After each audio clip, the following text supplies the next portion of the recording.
Jill, welcome to the Jewelry Business Academy podcast. I'm so excited to have you joining me today. So excited to be here, Robin. Thanks for having me. Such a pleasure. I'm really excited for our conversation because you have a story that I think so many listeners are going to resonate with and they're going to be inspired by. And you're also still in your 9 to 5, building your jewelry business, Lilikoi project at the same time, and reclaiming your voice. So there's so much here that I am super excited for you to dive into. And you're also a part of the Jewelry Business Academy. You're still relatively new, but I'm excited for us to bring you on when you're still early on in your journey and then bring you back on in a couple of months so we can see the growth and hear the updates and what you've learned and stuff. So before we dive into any of this, would you like to go ahead and introduce yourself to our listeners and just share a little bit about how you got to where you are today? Yeah, absolutely. Well, I'm Jill. My business, as Robin said, is called Lilikoi Project, and I create handcrafted ceramic jewelry for creative souls who want to feel more like themselves. My journey kind of started back in 2017 with ceramics. I joined a local pottery studio in Chicago, and I just like fell in love with clay immediately. I took a wheel throwing class, and I felt like it really centered me and calmed me down from my life, in the corporate world. And yeah, just became obsessed with like squishing clay as sort of like a stress ball in a way. Um, and when the pandemic hit in 2020, obviously my studio closed for a bit, and I lost that creative outlet, which was tough. And my husband and I, we moved out to the suburbs. We bought a house, and it was my dream to build out a ceramic studio here at home. And that if anyone knows how expensive ceramics are, like it is a very pricey hobby. So it took me a little while to save up for that. And I was determined to do it. But in the meantime, I found my way to polymer clay jewelry actually. And I found that as a way to kind of like hold me over in that Mhm. period of transition. And I began experimenting with making polymer clay jewelry. And I fell in love with making jewelry because it's like you could create something totally unique and self-expressive that you put on your body and wear into the world. So totally different than like making a mug. And I really fell in love with that. And when I finally got my studio up and running in 2023, I had my kiln and I had all my equipment. I transitioned that love for jewelry making over to porcelain jewelry. So that's what I make now. I make, I use stained glaze. I like to layer fun glazes on, and finish my pieces off with 22 karat gold luster, and just make, bold, beautiful jewelry. And yeah, a part of my business model too is, as a creative soul and someone living with ADHD and navigating like mental health struggles, I give a portion of my proceeds back to mental health advocacy too. So that's something I really care about. I love that so much, Jill. So this is fascinating because, yeah, 2020 threw a spanner in the works for a lot of people. And I think a lot of people, like, it was a really, really tough season of life and everyone handled it differently. And I feel like it's so fascinating that you were able to pivot to polymer clay for that season and save up, get all the equipment you needed to then go back to ceramics and then back like to porcelain and to create porcelain jewelry, which is um it's very unique. It's very like it's a piece of art essentially, like every single piece of jewelry that you're putting out there.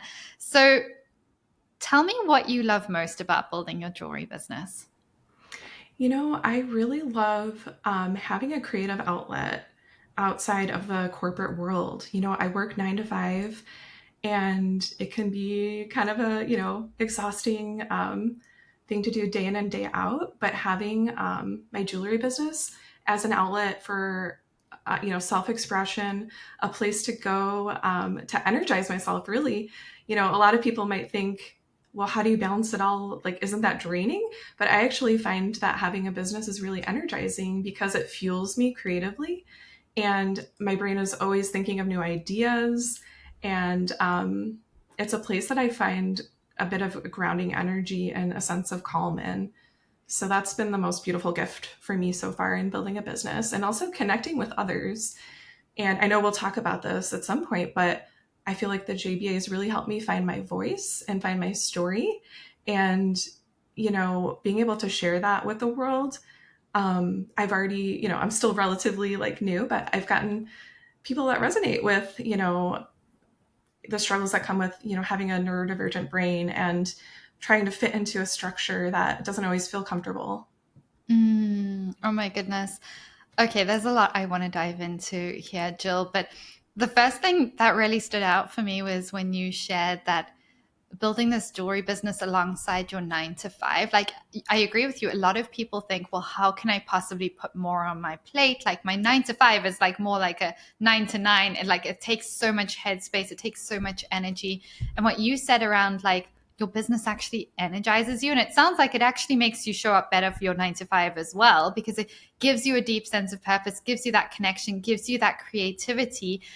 It's a big misconception a lot of people have. And I used to have this as well. I used to think burnout came from doing too much, but it actually comes from my experience of putting too much energy into things that aren't aligned. So when you're like, well, this business is very aligned and it's exciting and the way you're structuring it makes sense for you and it fulfills you and it connects you to people, it's like, well, doing that on top of your job, like that actually energizes you. It fuels you to keep on showing up. So what would your advice be to someone who's been telling themselves the story that I have a 9 to 5, building my jewelry business on the side just isn't feasible. Like I need to put that dream on hold for 5 to 10 to 25 years till I retire, whatever that story is. What would your advice be to them? I think my advice would be that your purpose matters and your dreams matter. It's easy to get caught in the hamster wheel of giving all of your energy to a corporate job and just getting so attached emotionally to it. I think I was that way for a while and really just seeking approval so very much, like wanting to, fit in, wanting to seek approval. And I think that there's such a perspective shift that comes with having a business where you are given this platform to find purpose. It allows you to kind of sever that like deep emotional connection. And I find myself sometimes, seeing stressful situations at work for what they are, which is kind of sometimes a little silly, like treating like, an office job like it's performing heart surgery. Some of it's like just treated like life or death when really it's, I think we get a little stressed out about things that don't matter sometimes. So yeah, having a jewelry business fuels that purpose. And also in terms of how much you can get done in the times like beyond the 9 to 5 and like on weekends, I think the JBA has helped me a lot with that and just identifying the things that you need to do, the actions that are impactful and that matter, rather than just spinning your wheels and showing up in ways that aren't really moving the business forward. Okay, this is so good because, yeah, there's ways of showing up that are going to drain you and they're going to keep you spinning your wheels. And then there's ways of showing up where you're utilizing that limited time that you do have because, yeah, it is limited time. How many hours would you say you have on a weekly basis to work on your business? Not a Good question. lot. Yeah, maybe a few hours, like a couple hours in the evenings and on the weekends, here and there. Yeah, so it's not a lot, but you, like you said, you're making the most of that time and you're doing the work that like you need to be doing to like move the needle forward and grow your community. And that's you're doing it in a way that is energizing. I would say on the flip side, what I've seen is some designers in that time will write lists, will get themselves in that getting ready stage to getting ready for something stage, will be like over researching like how's everyone else doing their content and how am I going to do it and like what's everyone else doing. So it's easy for us to spend time when we have limited time doing research and getting ready, and that's very draining. Like there's Yeah. nothing more draining than being in that stage. Now, you have ADHD. You're already open about this. I have ADHD. So I think most entrepreneurs have ADHD, and I actually see it as a superpower. I think it's one of the reasons we thrive in business. But everyone has like a slightly different twist on it. Everyone has to find what works for them. And I think the fact that you're able to, in this very limited time that you have, after your 9 to 5, when you've had a full day of work, go and sit and be productive in your business. What's your approach to that? Yeah, I think it's just, I guess I'm in a place lately of just being obsessed with my business and being just Mhm. so excited about it. And yeah, I think just carving out that time and knowing that this is so important to me. It's as important to me as my 9 to 5 because I see it as the long game that I'm in right now, where I don't expect to like find total success overnight, but I'm ready to like put in the work and put in the reps. You know, when I joined the JBA, the very first call I had with you, you gave me the task of like just post on Instagram like once a day for a week.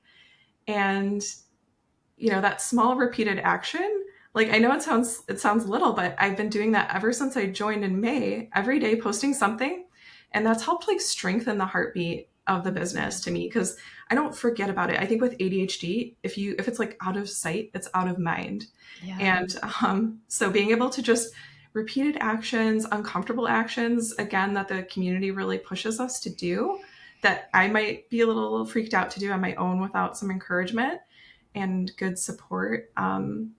Yeah, I think it's like building a muscle. That's how I think of it, is showing up consistently and putting yourself out there. And even though it's scary sometimes, like recognizing that nothing bad's going to happen and people often probably aren't even thinking about you. Yeah, yeah, that's a huge realization. Like realizing like people's lives are busy. Like even if we're posting and stuff, we are overthinking. We're like, what are they gonna think? Is this cringy? Is this too much? It's like people probably aren't even thinking anything. They're Yeah. so busy. And if they are, they're probably most likely supportive or they're excited to see you and connect with you. And so I know you were talking about like showing up on Instagram. I remember when we talked about this, it's just like, just start building that muscle of just showing up consistently. Because I agree. I feel like for me, at least as well, like Instagram does feel like the heart of your business often because that's where people can talk to you. They can connect, they can send voice notes. Like you can see what's happening, they can see what's happening. And when we step away from that, we forget about it. Like when we go on a holiday and we're like, oh, I'm just going to check out for 2 weeks, we forget about it and we lose that muscle memory of like showing up every day. And then it feels like this big, heavy thing. And so you've done such an amazing job, Jill. And you've been so diligent about just showing up every day and letting it feel uncomfortable at first and like just being consistent. And what's your response been from your community of seeing more of you, of seeing that consistency? Yeah. I mean, like I said, I feel like some of my messages are resonating with people when I Mhm. really tap into my why and my brand story. Um, I think that like other people feel similarly. And so that's been really beautiful. And I totally agree with what you said in terms of like when we go through those periods where we're not showing up, it's almost like we build up a little bit of shame in our minds. And Yeah. I've certainly felt that in my life where there have been periods where I've developed like a lot of shame and a lot of like negative feelings toward myself. I actually felt that a lot before I joined the JBA because I was struggling so much to implement on my own, that it was just difficult to get out of that negative feedback loop that I had with my own self. Hmm. And it's just, you're never going to move forward if you're constantly being hard on yourself. So I think, yeah, just shifting into, it's okay if you miss a post or something, or if you need to rest one day or like take a beat, get out in nature, anything, like just come back when the next day when you feel refreshed. Like, no need to beat yourself up either. Oh yeah, that's so big because we do. We're our own worst critics. Like we were talking about this on our group call today as well. Actually, with I don't think you were on that call today, but we were talking about how we're so hypercritical of things we do wrong in business and content we're posting and things we're sharing. And we just need to give ourselves a little more grace. And like you said, if you're really not feeling it that day, like do what's going to fill your cup. Go for a walk. It's funny because today I literally was like, I had team meetings and coaching calls and podcasts and client support, like, and retreat prep. Like we have so much going on right now. And I didn't sleep amazing. And this morning I did a little check in. I was like, yeah, I could push through and do my meetings. But I'm like, is that what I really need today? And I was like, no, That's not what I need. I canceled my meetings because I'm like, I have other things I need to show up for. And it's better for me to spend this hour going for a long walk along the lake, looking at the birds, chatting to people on the way, and then coming to my coaching calls and podcasts and stuff, feeling energized and feeling good. So yeah, like you said, if you're having those moments where you just can't bring yourself to like do something, or just you're not feeling energized, you can do little things like going for a walk, or I find going for a swim is game changing for me. Like nothing will shift my energy quite like going for a swim. I don't know about you. But it makes such a difference. So when you look at, you've obviously been building this business in different ways over many years now alongside your job. And for me personally, one of my favorite things about business is not necessarily, I mean, I love the freedom and flexibility you get with it, but more than that, I love how building a business is such an accelerator for personal growth. Like it really helps you start getting confident using your voice, taking up space, getting clear on your opinions on things. And like the personal growth I've seen with myself, like I credit it to my business. Like nothing has challenged me more. What's your experience been of that, Jill? I'm really curious. Oh, I couldn't agree more with that. And that's my favorite thing about it, honestly, more than anything else. I just love the way that my business has given me space to grow and become more of who I'm meant to be. And it's a really powerful thing. I'm actually like the shyest person ever. I'm so shy and so introverted.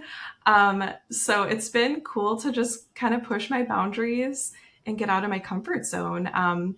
As you know, and a couple people on the JBA know, I just launched, or actually not launched yet, but I just started recording some episodes for a podcast that I'm planning to launch this fall. So that again, like another thing of really putting myself out there, letting myself have a voice, letting myself take up space, is really just not something that comes naturally to me at all. But it's been a really powerful experience, and I'm really enjoying that more than anything. Like I love those moments where I feel myself getting stronger and more empowered. And we had that, if you don't mind me sharing, we had like a little master class yesterday called Seeing and Selling, I want to say, Yeah. with your friends at One Peak Creative. And they talked about, how we can build up so much fear in our bodies. In fact, it's like almost a part of who we are as humans, like going back all the way from like the caveman days, and this innate desire to be accepted and to not be like abandoned from the community kind of that kind of lives in all of our bodies, I think. And it's funny how we don't have those like same threats that we used to, but it can be hard to rewire that. And I find that like every time I take like a little step outside my comfort zone, I'm slowly rewiring that belief in myself. And I'm also stacking up evidence that this is safe. Like it's okay. In fact, it's fun. In fact, people resonate. So yeah, I think that's been really incredible. Oh, I love that so much, Jill, because I mean, yeah, I resonate with what you shared. And I think it's so valuable for listeners to hear who maybe identify like you. Like I used to be the shyest person I knew.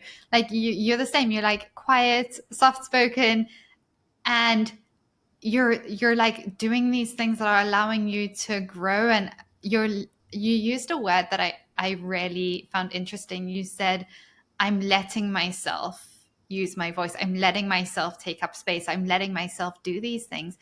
And it reminds me how so many of us are waiting for permission to allow ourselves to do these things. We're waiting for someone outside of us to be like, it's okay. You can use your voice. You can take up space. You can take messy action. It's okay to be seen. It's okay to sell. And it's crazy that so many of us are waiting for like this external thing to come and be like, here's your permission slip to be seen, to do all these things. And then we have to tell ourselves, okay, it's okay. I'm going to do this. But the reality is like so many of us have this belief system that it's really unsafe, and it's very natural for us to have that. Like it's just our bodies keeping us safe, because growth, our brains are not wired for growth. They're wired for safety. And I think when you recognize that and you're like, oh, this makes so much sense. That's why everything that we do that is outside of our comfort zone, sometimes we tell ourselves, well, this isn't aligned. But it's like, no, that's just new. It's just a little scary, but it's totally safe to actually do. Like you said, like launching your podcast, which I'm so excited about. Like we were talking before we started recording. I am so thrilled that you're doing your podcast, because it's something that we get clients in the JBA to do at some point in the program. And the resistance, I'm not going to lie, like I get clients that have so much resistance around the podcast marketing because it's so vulnerable. It's so scary. And I totally understand it, but it's so effective, like you said, in building your confidence, helping you practice using your voice, building an incredible community. Like the first two people you had, how deeply connected do you feel to them after that episode? So much more connected. Yeah, it's game changing for so many things, and then for your business and marketing when you get to that stage. And so I'm thrilled to hear you do that. And I think the other thing that's so valuable for listeners to hear is like what you shared is you've just taken a whole lot of simple steps. Like nothing here is complicated. It's actually very simple, and it's almost sometimes too simple that people think there's no way that can be that effective. Like showing up, like one of the first things we get clients to do in our community is we need to see you on video every single day when they come in. I don't care what they're talking about. I don't care what's happening. And that, again, sounds so simple. It's so like, well, how can this make any difference? And the impact over just 10 days of doing that is crazy. Never mind, like you've been doing this now you're doing it on Instagram for a couple of months. The impact in being more confident, showing up, feeling connected to the heart of your business, like it adds up. What's your advice to someone who like just feels like they just haven't they want to do something in their business? Maybe it's showing up more consistently on Instagram, but they feel like they keep bailing and they telling themselves, oh, it's because I have ADHD, or because I don't have time, or because this, and this. When I think we know like it's usually just we're trying to keep ourselves safe. But what would you say to them? Yeah. Yeah. I think that something I used to do, and I still do, I don't have it all figured out, and maybe listeners will resonate with this, is I make up stories in my own mind about what people might be thinking about me. And I don't know that they're actually thinking that. Yeah. And it's like I'm constructing a narrative of like, this person might think that I'm too much or whatever. This person might think that I'm not enough. Who am I to do this? And that's not fair to them or me. Like, it's not true. It's something I've constructed in my mind to keep myself safe, to put up a wall, to put up protection. And it's funny because, like I said, when I do, put myself out there in bold ways, the response is often the exact opposite of that narrative that I have created. So like, for example, and you pushed me to like share about the podcast before I was even ready to. I was like, oh, I'm thinking about doing it. Here's like the little cover art I created. And, I think I might, launch it in a couple months. And you're like, post about it now. And I was like, but I haven't like recorded anything yet. And that was a cool exercise in just like taking the step and putting myself out there, because I got like 25 comments, and from people that I thought maybe, people that have known me for a while and that are like, what is she doing? And they were all so kind and so supportive. And it just kind of like made me even more excited about the podcast. And it kind of like filled up my cup and fueled the energy toward doing that project. So yeah, I think to kind of summarize, just a lot of these negative beliefs are not even true. So why like count yourself out before you give it a shot? Yeah, that's beautifully said. And like you said, like when you start just taking messy action and start stacking the evidence of, oh, I shared my cover art on Instagram and people were actually excited and supportive of this. And I recorded my first 2 episodes and oh my gosh, it was actually way more fun than I thought. And now I feel like deeper connected to my guests and I feel like excited to keep building this momentum. It makes a huge difference because we can't think ourselves into building momentum in our business as much as sometimes business, we like to think we can plan it out, but we actually just have to take action and do, and it makes a world of difference. And now, I know you've been like really open about sometimes feeling out of place in traditional systems, especially with ADHD. And I think so many people can resonate. I resonate with that. But I'm curious how building your jewelry business has allowed you to kind of rewrite that story and create something that really feels like it fits. Yeah. Yeah. I definitely have struggled with like traditional rigid systems. Mm-hmm. And of course, like the corporate world is something I'm a part of still. So Mm-hmm. I would say that, like, I'll give a little story. Like, before I joined the JBA, I kind of hit a rock bottom moment at my corporate job and had like a panic attack at work. And it was a really scary experience that left me feeling really misunderstood and just full of shame. And, you know, if anyone's gone through that, they know, it's like kind of a physiological thing that you can't control. And all that. So, and at that time, I was kind of half in, half out with my business, like one foot in, one foot out, not really showing up consistently, really kind of sporadically posting here and there, not doing markets, certainly not reaching out to wholesale supplier or like wholesale partnerships. Um, and I had built up this thought in my mind of like, I got to figure this out on my own. And I know it's what I want, and I love the idea of a jewelry business to give more flexibility because those rigid systems are so difficult for me. But I just felt like I was struggling so much to do it on my own. So I guess getting back to your question, I really, yeah, I struggle with the really rigidity based systems that you have to kind of be somewhere in front of a screen for a certain amount of time, and there's not as much flexibility. So I think that's like what I've really been kind of leaning toward with creating a jewelry business is to build something that has more flexibility and a place where I can just be myself too without having to kind of mask my true self to fit in. Oh my gosh. Okay, so thank you for sharing that, Jill. I'm sorry that you had that experience because panic attacks are no joke. I don't know if I really shared this, but I went through a few years where I had so many panic attacks. Like I actually ended up in hospital multiple times. And when you get to hospital, like they check you, they would fast track me through the ER because your symptoms are the same as a heart attack. Physically, like the doctor's checking, like it's the same symptoms as a heart attack. And it's terrifying. Like you said, like you don't have control over it. And it's I totally resonate when you said like you feel like you have to mask in certain environments because I felt the same. I feel like you have the version of you have to show up as to be accepted and to be promoted and all that good stuff, but it's exhausting on your nervous system, like every single day to have to show up as this version. And then when you can feel that anxiety coming up, it makes it even you get even more stressed.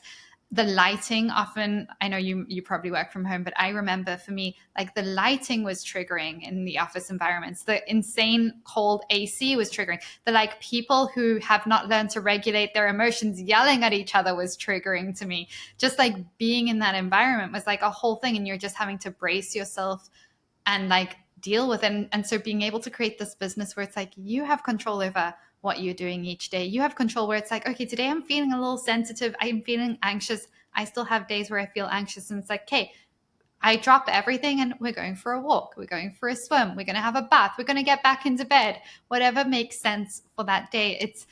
It's so beautiful to build something that gives you ownership again over your body and over your time in that way. Yeah, beautifully said. I know it's so scary to go through that and to feel your body literally like resisting is just a very odd experience. But yeah, it's so cool to hear you talk about how that this morning you weren't feeling in the place for a team meeting, so you just went out and took a walk. And yeah, I wish that our society was like a little more sensitive to neurodivergent folks, and that we're not always in the mental headspace to fit into those systems. Yeah, and also women. Like the 9 to 5 is not for it's not built for women. And it's actually like insanely long hours to be working and be fully functioning. So I have a lot to say about that. But I I want to talk about something else that I see a lot of creatives struggle with. And that is trusting themselves, especially if they have ADHD, they have limited time. Like we struggle to trust ourselves sometimes. How has Lilikoi Project helped you rebuild the self trust in yourself and step more fully into who you are? Yeah, I would say that my self trust hasn't always been very good, to be honest, especially before joining the JBA, because I had let myself down a lot. I had gone through periods where I wasn't showing up, and I had developed a lot of shame around that.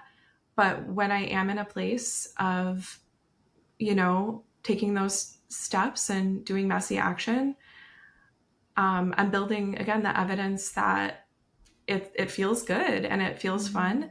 And I am slowly constructing like more trust in myself. I'm building that back up right now, and it feels amazing. I have so much work to do still, and I'm committed to doing it because, like you said before, it's such a beautiful platform for just self growth. Mm. Yeah.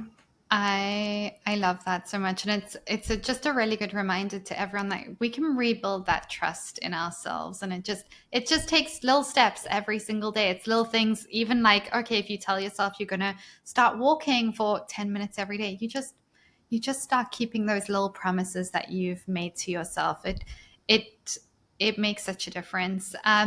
So I know we talked a little bit about this before, Jill. So you've been in the JBA for a couple of months. I think you joined in May and we're recording in August. So 2 or 3 months, still very new. Do you remember how you were feeling before we started working together? Yeah. Where you were at in your business? Yeah. So I had been, at a low point about a week before I joined the JBA was when I kind of hit that rock bottom moment that I was describing a little while ago. Um, and, just kind of feeling one foot in, one foot out with my business and not fully committing to like what was required in order to move the needle and move things forward. And I felt just, a sense of being lost and not knowing how to really like find the energy to implement things. And I have taken a lot of digital courses, and so I have a lot of like knowledge, and I work in communication, so it's like I have like a lot of knowledge on how to do social media and all of that. But just like, yeah, I felt very disconnected, I think, from my business, and just kind of a little bit like lost, I would say. Mm, yeah, I think that's so common as well. Like we to go through those seasons of feeling that disconnect. So, was there anything that made you almost not sign up? I'm always curious to hear.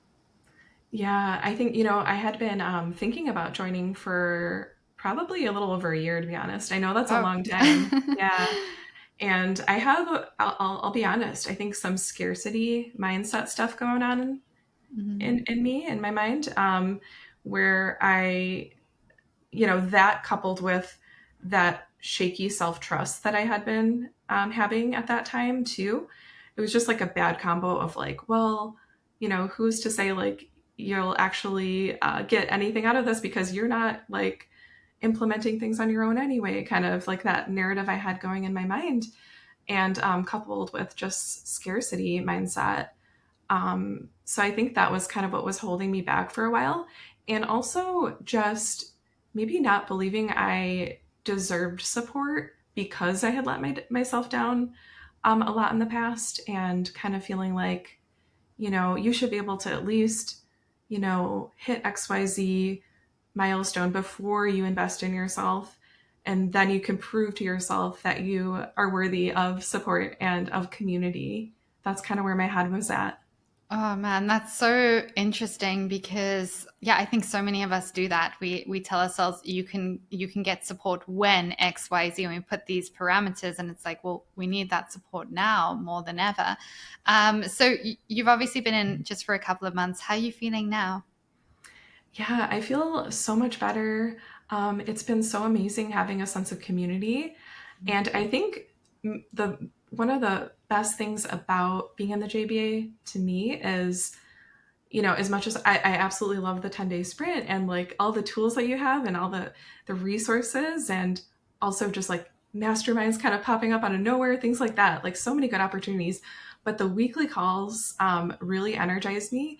And I'll say, like, I'm a big believer in the law of attraction, and that like we are all energy, and the energy we carry with us is how we perceive reality, and it's the world we kind of create around us. So if you're in a place of, you know, getting stuck in the grind and showing up to like a low vibe place every day where people are, upset about things that are kind of silly and kind of crabby and whatnot, or if you come from a family, speaking about myself here, like who views entrepreneurship as dangerous and the 9 to 5 as like the only safe way to go in life, to have like the consistent, revenue and like consistent benefits and things like that.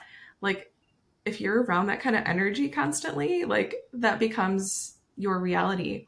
And so to be in a community now where I think since I joined, I've showed up weekly to at least one of the calls. And if not just to listen in, I usually like to share, what I'm up to, even if I don't have a question.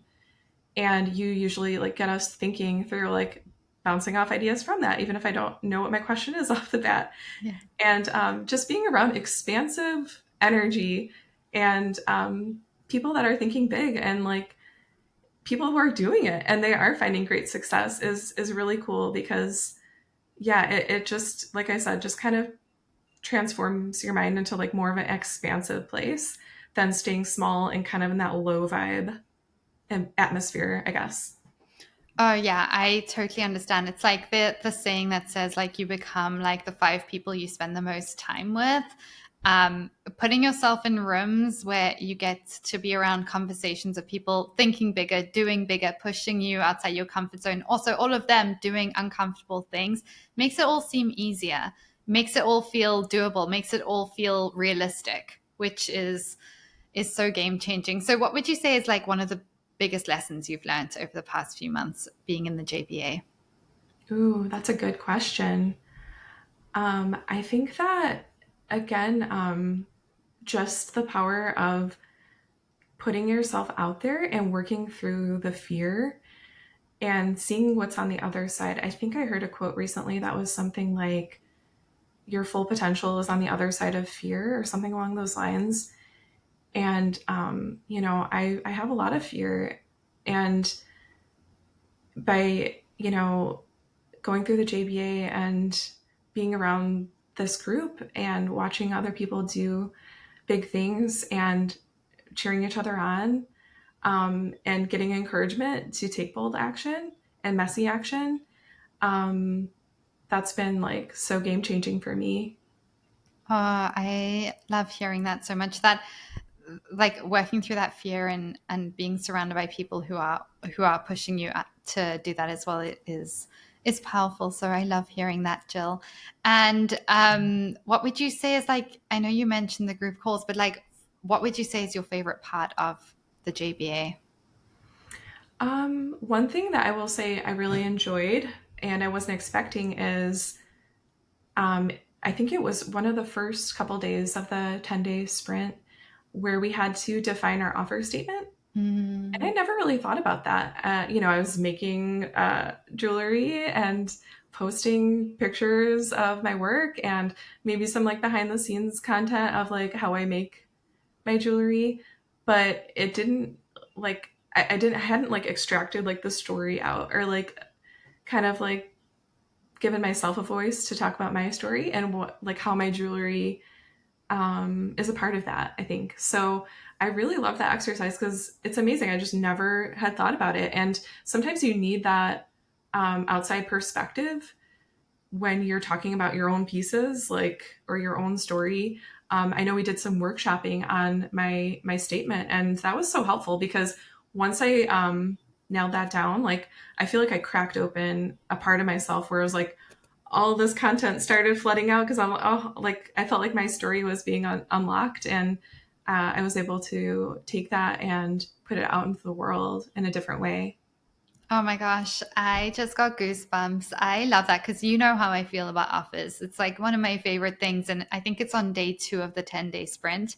We get everyone to do this. Even we've had people who've been in business 15, 20 years, and we still like, hey, we need to go back through, start at the beginning, like make sure we're setting this business up for success from the start. And it's so interesting how so many of us hide behind like slightly generic offer statements or niches, or like I sell like effortless gold dainty jewelry. It's like cool, so does everyone else. Like we need to dive in here and not look at what everyone else is doing. This is where we get clear on like what makes sense for you, and we look inwards. And it's one of my favorite things to do, and it's I think why we have such an amazing community where people aren't copying each other, because we go inwards to see what makes sense for us and what aligns with us. And so yeah, I'm so glad that you enjoyed that part of it. Jill, what like wins have you experienced, big or small, since joining? I think going off of that, just finding my voice, Yeah. understanding my why, and my brand story is has been really really powerful. And from there, that's set a really strong foundation for how I show up, the kind of content I'm putting out there, the whole premise of my podcast. And it's allowed for a strong foundation for like building a community around my business, which is ultimately what I want to do, because I think that we need community now more than ever. I think we're all so disconnected in this high tech world that we live in. It's so like isolating, and everyone's kind of just like on their own. So I really want to um, tell a story that resonates with people and makes them feel less alone, and just keep building that community and connecting with people. Oh, I love that. That's so beautiful. Yeah, community is everything, especially in the world we're in today. And I'm excited for you to continue building your community around your brand. And so, based on just what you've experienced so far, would you recommend the Jewelry Business Academy to anyone who's thinking of joining, who's maybe in a similar position to what you were in just before you came in? Yeah, absolutely. It's an amazing community. The people are so kind and so supportive, and they'll push you out of your limits and your comfort zone, which is so needed because we're all so stuck in our own fear. Um and I would say, like, just as a reminder, like, you deserve support. You deserve to invest in yourself and not feel alone. That's so much more powerful than I think people realize, and that was really the game changing thing for me, is like feeling like I had a place to go to talk about my big dreams, because I don't really have that. I don't have a family of entrepreneurs or anything like that. So I think it's really powerful to have a space where you can go and share your big dreams and not feel alone in that. Yeah. I love that so much, Jill, and I just love hearing that as well. Like, I'm obviously involved in the Jewelry Business Academy all day, every day, and supporting you guys. And yeah, it's just really good for me to also hear that reminder of just like the impact and how supportive it's feeling to you. So thank you so much for sharing. And for someone who's listening to this right now, who's maybe feeling like they feel imposter syndrome when they're building their business, or they feel like they're moving too slowly while they're building it on the side of their 9 to 5, what advice would you give to them? What would you want them to hear today to keep moving on? What's your advice to them? Yeah. I would say that your purpose is so meaningful, and like, life is so precious and we aren't guaranteed tomorrow. Um, I personally, within the last year, like, lost a dear friend, and just seeing that up close, like how short time can be sometimes. Like, I just your dreams matter, and like putting in the time and energy toward them, um, it just it's not something to take for granted. Oh, yeah. I'm sorry for your loss, Jill. And yeah, it's definitely not something to take for granted. I think we sometimes forget how short life really is. And we also forget that this isn't a rehearsal. I know I lived so many years of my life thinking, oh, like I'll wear that when I'm XYZ. I'll do this when I'll like, I felt like it was a rehearsal, and now I'm just like, oh, this is not this is it. This is our one life that we get to live imperfectly and just, grow and learn and connect. And we want to lean into that. We want to lean into living. But thank you so much for being here, Jill. This has been such a special chat, and I'm really grateful for you for coming on and sharing. Is this your first podcast you've been a guest on? It is, yeah. It is. And I put you on the spot and we went live at the same time, which is no joke at all. But thank you so much for being here. And I know we're going to have lots of our listeners wanting to follow along and connect and support you. So where can our listeners find you? How can they support you? And also drop your podcast, even though it's not live yet, but it will when this goes out. It will be. Yeah, yeah, absolutely. My website is lilacoiproject.com and my Instagram is lilacoy.project. And yeah, my podcast will be called Out of Line.